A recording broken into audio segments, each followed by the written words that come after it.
শওকত মোল্লার বিরুদ্ধে খুনের ষড়যন্ত্রের অভিযোগে ভাঙড়ের তৃণমূল নেতা কাইজার আহমেদ এফআইআর দায়ের করেছেন।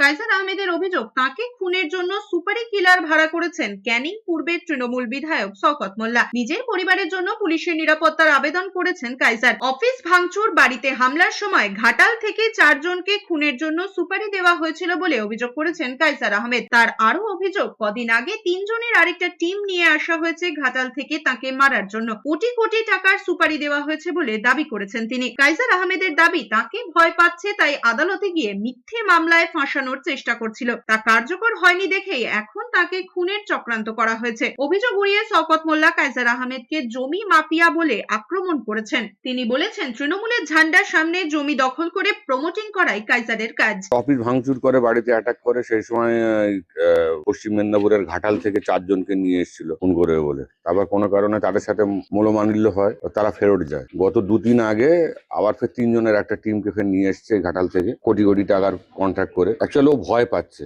কাইজার আতঙ্কে ভুগছে। প্রথমে হাইকোর্টে গিয়ে নানা রকম ভাবে আমাকে মিথ্যে কেসে ফাঁসিয়ে জেল খাটানোর চেষ্টা করেছে, সেগুলো পেরে ওঠেনি। এখন খুন করে ও যে কোনো রকম ভাঙড়ের মাটিটাকে একদম আরামসে, যাতে এখানে তোলাবাজি, রাহাজানি, খুন, নানান কিছু করতে পারে, আমি পথের কাঁটা যেন আমাকে সরাতে চাইছি।